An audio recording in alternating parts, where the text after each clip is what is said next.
Hello everyone. आज की इस क्लास में समाजशास्त्र से संबंधित महत्वपूर्ण प्रश्नों की रिवीजन क्लास है। जो 500 प्रश्न नए कराए गए थे सीरीज, उसकी ये रिवीजन क्लास है। क्लास शुरू हो इससे पहले आप सभी इस वीडियो को ज्यादा से ज्यादा लोगों के साथ शेयर जरूर कर दीजिए। एक इन्फॉर्मेशन है, समाजशास्त्र से संबंधित सभी परीक्षाओं के लिए यहाँ पर प्रैक्टिस सेट एंड सोशियोलॉजी के नोट्स पीडीएफ फॉर्मेट में प्रोवाइड कराए जा रहे हैं। यहाँ पर आप व्हाट्सएप नंबर देख सकते हैं, 790-555-3851 है। इससे जुड़ी हुई कोई भी जानकारी चाहते हैं तो दिए गए व्हाट्सएप नंबर पर आप मैसेज करके पूछ सकते हैं। इसके अलावा नोट्स भी आप देख सकते हैं, सभी समाजशास्त्र से संबंधित परीक्षाओं को ध्यान में रखकर तैयार किए गए हैं।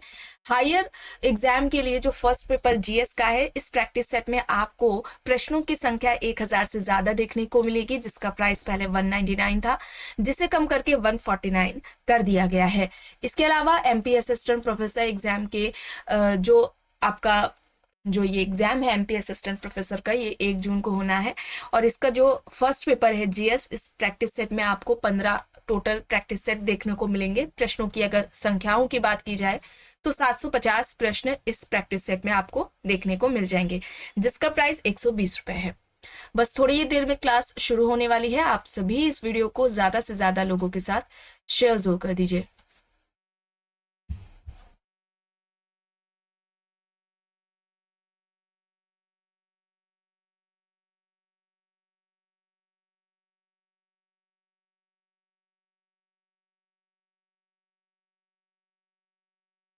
चलिए, अब देखिए यहाँ पर प्रश्न है, या किसने कहा कि संरचनाओं में बिना प्रकारों में परिवर्तन हुए परिवर्तन घटित नहीं हो सकता। यहाँ पर विकल्प में है Herbert Spencer, Parsons, Radcliffe Brown, यहाँ पर ए लोवी यहाँ पर दिए गए हैं। इस प्रश्न का सही उत्तर क्या हो जाएगा? संरचनाओं के प्रकारों में बिना परिवर्तन हुए परिवर्तन नहीं हो सकता, ये बात इनमें से किसके द्वारा कही गई है? Herbert Spencer.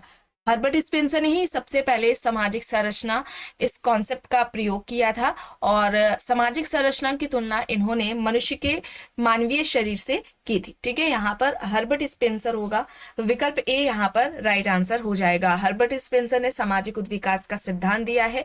सामाजिक डार्विनवादी कहलाते हैं ये। समाज का 2 तरीके से वर्गीकरण किया था, सैनिक समाज और औद्योगिक समाज में। अब देखिए यहाँ पर प्रश्न है, या किसने कहा कि परिवार पति पत्नी एवं बच्चों से निर्मित एक जैविक सामाजिक इकाई है? परिवार पति पत्नी एवं बच्चों से निर्मित एक जैविक सामाजिक इकाई है, या किसका कहना है? Kingsley Davis, Eliot and Merrill, MacIver and Page, Ogburn यहाँ पर विकल्प दिए गए हैं। परिवार पति पत्नी एवं बच्चों से निर्मित एक जैविक सामाजिक इकाई है, या किसका कहना है? किसके द्वारा ये बात कही गई है? एलियट एंड मैरेल के द्वारा। एलियट एंड मैरेल यहाँ पर विकल्प बी हो जाएगा सही आंसर। प्रश्न है, एक धार्मिक विश्वास क्या है? ऑप्शंस देख लीजिए। ज्ञान या सत्य का कथन, एक धारणा या विचार, एक समूह के सदस्यों द्वारा साझा की गई वास्तविकता को समझने की एक प्रणाली, या फिर उपयुक्त सभी यहाँ पर सही होगा। धार्मिक विश्वास क्या है? ज्ञान या सत्य का कथन, एक धारणा या विचार, एक समूह के सदस्यों द्वारा साझा की गई वास्तविकता को समझने की एक प्रणाली, यहाँ पर ये सभी हो जाएगा सही। उपयुक्त डी यहाँ पर इस प्रश्न का सही आंसर हो जाएगा। चलिए, अब यहाँ पर देखिए प्रश्न है, निम्न विचारकों में से किसने विचार दिया कि सामाजिक संबंधों में संघर्ष हो सकता है क्योंकि पारस्परिक क्रिया की स्थिति में लोगों द्वारा हिंसात्मक बल प्रयोग का हमेशा उपयोग किया जा सकता है? यहाँ पर विकल्प में कोलिंस है, सिमेल है, डेरेनड्रॉफ है और कोजर यहाँ पर दिया गया है। इस प्रश्न का सही आंसर यहाँ पर क्या होगा? क्या होगा यहाँ पर? सामाजिक संबंधों में संघर्ष हो सकता है क्योंकि पारस्परिक क्रिया की स्थिति में लोगों द्वारा हिंसात्मक बल प्रयोग का हमेशा उपयोग किया जा सकता है। किसका कहना है? कोलिंस का कहना है। यहाँ पर ऑप्शन ए हो जाएगा सही आंसर। प्रश्न है, संस्कृतिकरण का तात्पर्य क्या है? जाति संरचना में परिवर्तन, जाति संरचना का परिवर्तन, जाति संरचना के लिए परिवर्तन, या फिर उपयुक्त में से कोई भी नहीं। संस्कृतिकरण क्या होगा यहाँ पर? संस्कृतिकरण की अवधारणा की बात की जाए तो यह अवधारणा किसके द्वारा दी गई है? श्रीनिवास के द्वारा यह अवधारणा दी गई है। किस पुस्तक में दी है? Religion and society among the कुक्स of south India. अपनी इस पुस्तक में श्रीनिवास ने संस्कृतिकरण की अवधारणा दी थी। संस्कृतिकरण क्या है, कैसी प्रक्रिया है? तो इसमें कोई निम्न हिंदू जाति या कोई जनजाति किसी उच्च या द्विज जाति की जीवन शैली, उनकी धार्मिक जो कर्मकांड है, उनका जो लाइफ स्टाइल है, उनका अनुकरण करता है, और ये अनुकरण कई पीढ़ियों तक चलता है ताकि उनका जो जातीय पदक्रम में जो स्थान है वो पहले से बेहतर हो सके। और ध्यान रखिएगा ये पद में परिवर्तन है, ठीक है। यहाँ पर क्या होगा, इस प्रश्न का सही आंसर क्या हो जाएगा? उपर्युक्त में से कोई भी नहीं, ठीक है। यहाँ पर राइट आंसर विकल्प डी हो जाएगा। प्रश्न है मार्क्सवादी शब्दावली में उत्पादन की पद्धति का घटक निम्न में से कौन सा नहीं है? उत्पादन के साधन, उत्पादन के उपकरण, उत्पादन की शक्ति और उत्पादन के संबंध यहाँ पर दिया गया है। मार्क्सवादी शब्दावली में उत्पादन की पद्धति का घटक इनमें से कौन सा नहीं है? सही क्या होगा? उत्पादन के साधन, उत्पादन की शक्तियां और संबंधों की बात की गई थी, उत्पादन के उपकरण की बात नहीं की गई है। यहाँ पर विकल्प बी हो जाएगा सही आंसर। प्रश्न है नगरीय उन्मुखी विकास कार्यक्रमों से नगरीय केंद्रित रोजगार सृजित हुए हैं जिसका परिणाम निम्न हुआ है। ग्रामीण से ग्रामीण प्रवसन, नगरीय से ग्रामीण प्रवसन, ग्रामीण से नगरीय प्रवसन या फिर नगरीय से नगरीय प्रवसन। नगरीय उन्मुखी विकास कार्यक्रमों से नगरीय केंद्रित रोजगार सृजित हुए हैं जिसका परिणाम हमें क्या देखने को मिला है? ग्रामीण से नगरीय प्रवसन हमें देखने को मिला है, ठीक है। यहाँ पर क्या होगा? सी विकल्प सही आंसर हो जाएगा। प्रश्न है भारत में किसान आंदोलन असफल हुआ क्योंकि श्रम संघ विद्यमान नहीं थे, श्रम संघ रुचि नहीं लेते थे, कोई भूमि सुधार नहीं किए गए थे, आंशिक भूमि सुधार किए गए थे। भारत में किसान आंदोलन असफल क्यों हुआ था? क्या वजह थी किसान आंदोलन के भारत में असफल होने की? श्रम संघ विद्यमान नहीं थे। यहाँ पर विकल्प ए हो जाएगा सही आंसर, ठीक है। विकल्प यहाँ पर ए हो जाएगा सही। प्रश्न है भारतीय संविधान के किस अनुच्छेद के अंतर्गत शिक्षा का अधिकार मौलिक अधिकारों के रूप में लागू किया गया था? अनुच्छेद देखिए यहाँ पर 14 है, 21 है, 21A है और 16 यहाँ पर दिए गए हैं। भारतीय संविधान के किस अनुच्छेद के अंतर्गत शिक्षा का अधिकार मौलिक अधिकारों के रूप में लागू किया गया था? किस अधिकार के तहत ये बात की गई है? यहाँ पर अनुच्छेद कौन सा है? अनुच्छेद 21A है, ठीक है। यहाँ पर ऑप्शन सी हो जाएगा सही, ठीक है। सी यहाँ पर राइट आंसर है। प्रश्न है कौन सा परिप्रेक्ष्य इस मान्यता पर आधारित है कि भारतीय समाज अद्वितीय है और भारतीय सामाजिक संस्थाओं को मूल कृतियों के द्वारा बेहतर समझा जा सकता है? यहाँ पर देखिए उपाश्रयण, भारतीय विद्या अध्ययन, सभ्यता संबंधी अध्ययन, संरचनात्मक प्रकार्यात्मक यहाँ पर दिया गया है परिप्रेक्ष्य। कौन सा परिप्रेक्ष्य इस मान्यता पर आधारित है कि भारतीय समाज अद्वितीय है और भारतीय सामाजिक संस्थाओं को मूल कृतियों के द्वारा बेहतर समझा जा सकता है? यहाँ पर भारतीय विद्या अध्ययन होगा। यहाँ पर विकल्प बी हो जाएगा सही आंसर। प्रश्न है प्रभु जाति की एम एन श्रीनिवास के अनुसार कौन सी विशेषताएं हैं? देखिए डोमिनेंट कास्ट की बात की जाए तो यह अवधारणा एम एन श्रीनिवास के द्वारा दी गई है। अब यहाँ पर देखिए श्रीनिवास ने कौन सी विशेषताओं की बात की है ये बताना है। यहाँ पर 4 दिए गए हैं। देखिए संख्यात्मक बल तथा राजनीतिक शक्ति, भूमि के स्वामित्व के माध्यम से आर्थिक सत्ता, पश्चिमी शिक्षा तथा प्रशासन में नौकरियां, आय के शहरी स्रोत यहाँ पर दिए गए हैं। तो कौन सी विशेषताएं हैं जो कि प्रभु जाति से संबंधित है जिनकी बात एम एन श्रीनिवास द्वारा की गई है? यहाँ पर ये चारों हो जाएंगी। विकल्प बी यहाँ पर सही हो जाएगा, ठीक है। विकल्प बी यहाँ पर होगा संख्यात्मक बल, राजनीतिक शक्ति यानी संख्या में ज्यादा होना चाहिए, प्रभुत्व होना चाहिए, भूमि के स्वामित्व के माध्यम से आर्थिक सत्ता की बात करते हैं, पश्चिमी शिक्षा और प्रशासन में नौकरियां और आय के शहरी स्रोत हो जाएंगे। यहाँ पर विकल्प बी हो जाएगा सही आंसर। प्रश्न है बंधुआ मजदूरी है। विकल्प देख लीजिए। पहला यहाँ पर देखिए विकल्प है कि ग्रामीण गरीबी और निरक्षरता का कारण, उच्च जाति के पिछले आधिपत्य के कारण, ग्रामीण गरीबी का परिणाम लेकिन श्रमिक जातियों की निरक्षरता और उन पर उच्च जातियों का आधिपत्य, या फिर ग्रामीण गरीबी के कारण लेकिन निरक्षरता और निम्न जातियों पर उच्च जातियों का आधिपत्य। सही क्या होगा? बंधुआ मजदूरी। कौन बंधुआ मजदूरी को सही तरीके से यहाँ पर परिभाषित करता है?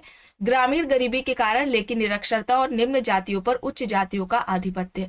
यहाँ पर विकल्प क्या होगा? विकल्प डी हो जाएगा सही आंसर, ठीक है। सी विकल्प डी यहाँ पर राइट आंसर हो जाएगा।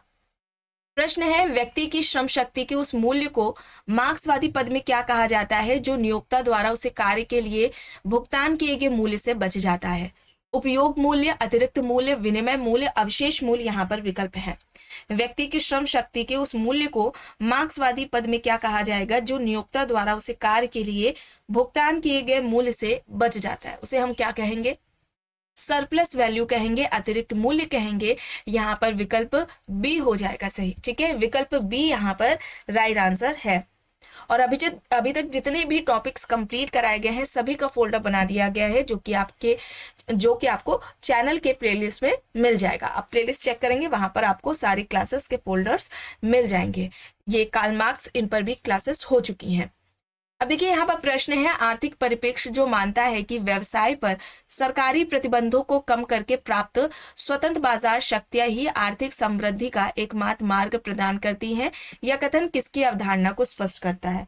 उत्तर आधुनिकता, नव उदारीकरण, नव मार्क्सवादी या फिर नव फोर्डवाद? आर्थिक परिप्रेक्ष्य जो मानता है कि व्यवसाय पर सरकारी प्रतिबंधों को कम करके प्राप्त स्वतंत्र बाजार शक्तियां ही आर्थिक समृद्धि का एकमात्र मार्ग प्रदान करती हैं, यह कथन किसकी अवधारणा को स्पष्ट करता है? नव उदारीकरण। यहाँ पर नव उदारीकरण होगा, विकल्प बी हो जाएगा यहाँ पर सही आंसर।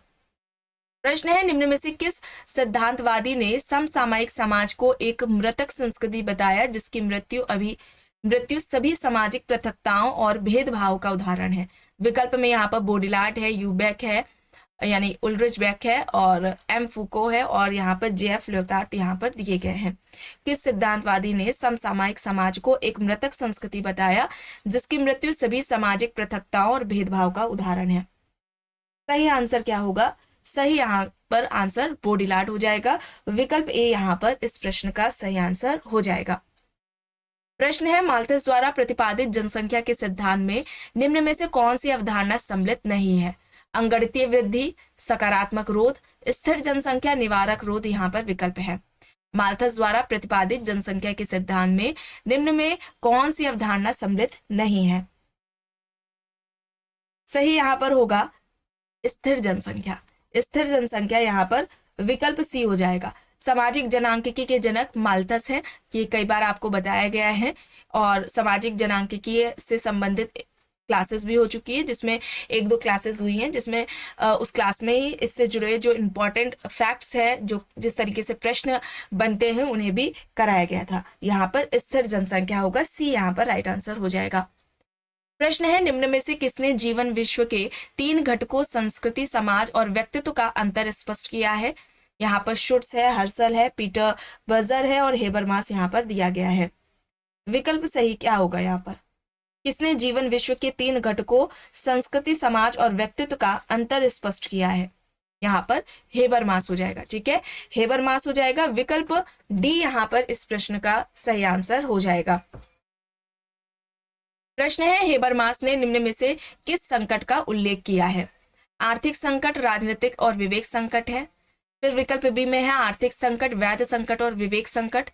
सी विकल्प है राजनीतिक संकट, वैध संकट और विवेक संकट। या फिर विकल्प डी आर्थिक संकट, राजनीतिक संकट और वैध संकट।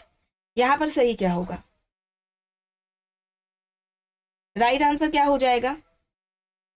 राइट यहाँ पर आर्थिक संकट, वैध संकट और विवेक संकट है। ठीक है, आर्थिक संकट, वैध संकट और विवेक संकट की बात की है। The theory of communication action इनकी पुस्तक है। ठीक है, जिसमें इन्होंने बात किया था, सिद्धांत दिया था, संकटों की बात की थी। आर्थिक संकट, वैध संकट और विवेक संकटों की बात इनके द्वारा की गई है। अब देखिए यहाँ पर प्रश्न है, जादू, धर्म तथा विज्ञान में सर्वसामान्य क्या है? अवलोकन तथा प्रयोग, मानव समान पर प्रभाव, अज्ञात की ओर उन्मुख होना या फिर अलौकिक की ओर उन्मुख होना। जादू, धर्म तथा विज्ञान में सर्वसामान्य क्या है? अज्ञात की ओर उन्मुख होना। ठीक है, अज्ञात की ओर उन्मुख होना है। विकल्प सी यहाँ पर राइट आंसर हो जाएगा। प्रश्न है, समाचार पत्र, पत्रिकाओं, गीतों, कविताओं, भाषणों इत्यादि पर आधारित अभिलिखित मानव वक्तव्य के अध्ययन को क्या कहते हैं? सांख्यिकीय विश्लेषण, अंतर्वस्तु विश्लेषण, ऐतिहासिक विश्लेषण या फिर तुलनात्मक विश्लेषण। समाचार पत्र, पत्रिकाओं, गीतों, कविताओं, भाषणों इत्यादि पर आधारित अभिलिखित मानव वक्तव्य के अध्ययन को क्या कहा जाता है? क्या कहेंगे उसे हम? अंतर्वस्तु विश्लेषण। यहाँ पर विकल्प बी हो जाएगा सही, ठीक है, बी यहाँ पर राइट आंसर होगा। प्रश्न है, निम्न में से कौन समिति का एक लक्षण नहीं है? लोगों की सामूहिकता, कतिपय उद्देश्यों का होना, स्वैच्छिक सदस्यता, आदर्श मानदंडों का अनुसरण। देखिए लक्षण नहीं है पूछा जा रहा है, समिति का कौन सा लक्षण नहीं है?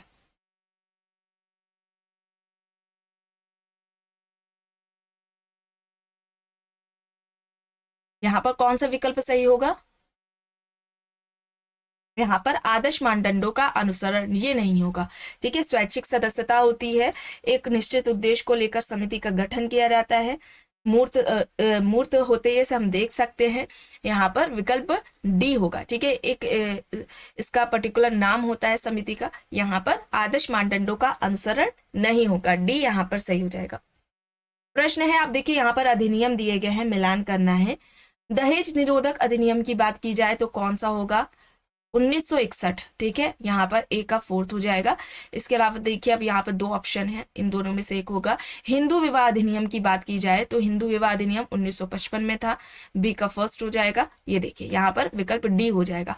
हिंदू उत्तराधिकार अधिनियम की बात की जाए तो यहाँ पर 1956 हो जाएगा, और घरेलू हिंसा अधिनियम की बात की जाए तो 2005। विकल्प क्या होगा? विकल्प डी यहाँ पर इस प्रश्न का सही आंसर हो जाएगा। प्रश्न है, निम्न में से कौन सा युग्म सही नहीं है? लोकग्राम, रॉबर्ट रेडफील्ड, प्रत्यक्षवाद, अगस्त कॉम्ट, विलासीय वर्ग, वेबलन, सांस्कृतिक सापेक्षवाद, रूथ बेनेडिक्ट यहाँ पर दिया गया है। क्या होगा? सही नहीं है पूछा जा रहा है, तो यहाँ पर सांस्कृतिक सापेक्षवाद की बात रूथ बेनेडिक्ट द्वारा नहीं की गई थी, हर्शकोविट्ज के द्वारा की गई थी, ठीक है। किसने की थी? हर्शकोविट्ज ने की थी। यहाँ पर विकल्प डी हो जाएगा सही आंसर।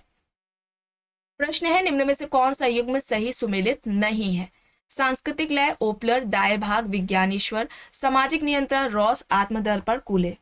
देखिए सही नहीं है, आप सभी जानते हैं आत्मदर्पण का कूले ने दिया था, सामाजिक नियंत्रण से संबंधित रॉस है, और सांस्कृतिक लय की बात ओपलर ने की थी, दाय भाग की बात विज्ञानेश्वर ने नहीं की थी। किसने की थी? जिमुत वाहन ने की थी। यहाँ पर जुमित वाहन होगा, विकल्प बी यहाँ पर इस प्रश्न का सही आंसर हो जाएगा। प्रश्न है, निम्न में से किसने दमनात्मक समाजीकरण की अवधारणा दी? मैकमेरेट, ब्रूमैन, सेल्जनिक, जॉनसन, पार्सन्स यहाँ पर हैं। दमनात्मक समाजीकरण की बात किसके द्वारा की गई है? यहाँ पर इस प्रश्न का सही आंसर ब्रूमैन सेल्जनिक होगा। ब्रूमैन सेल्जनिक ने दमनात्मक समाजीकरण की बात की है, विकल्प बी यहाँ पर राइट आंसर हो जाएगा। प्रश्न है, सांस्कृतिक पारिस्थितिकी की अवधारणा से संबंधित है। अब यहाँ पर देखिए विकल्प है आर पार्क, के एस सिंह, जूलियन स्टीवर्ट, ओपलर यहाँ पर दिए गए हैं। सांस्कृतिक पारिस्थितिकी की अवधारणा से कौन संबंधित है?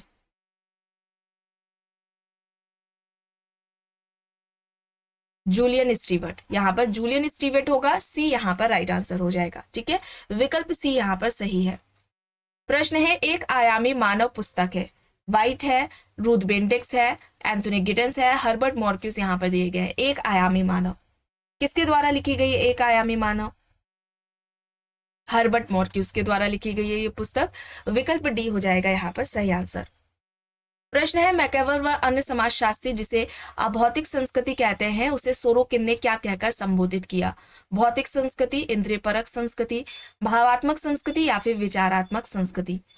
मैकेवर और अन्य समाजशास्त्री जिसे अभौतिक संस्कृति कहते हैं उसे सोरोकिन ने क्या कहा था? भावात्मक संस्कृति का नाम दिया था, विकल्प सी यहाँ पर इस प्रश्न का सही आंसर हो जाएगा, ठीक है, विकल्प सी यहाँ पर राइट है। सोरोकिन ने सामाजिक परिवर्तन से संबंधित सामाजिक सांस्कृतिक गत्यात्मकता का सिद्धांत दिया था। अब देखिए यहाँ पर प्रश्न है, भारत के संविधान के किस अनुच्छेद 35 में जिन राज्यों में जनजाति कल्याण मंत्री की नियुक्ति की बात की गई है वे कौन से राज्य हैं ये बताना है। तो कौन से राज्य हैं? बिहार, मध्य प्रदेश और उड़ीसा, ठीक है, बिहार, मध्य प्रदेश तथा उड़ीसा है यहाँ पर, विकल्प ए हो जाएगा सही आंसर। आखिरी प्रश्न है, structure and function in primitive society पुस्तक के लेखक कौन है? विकल्प है यहाँ पर Anthony Giddens, Michel Foucault, A.R. Radcliffe Brown, Malinowski यहाँ पर दिए गए हैं structure and function in primitive society.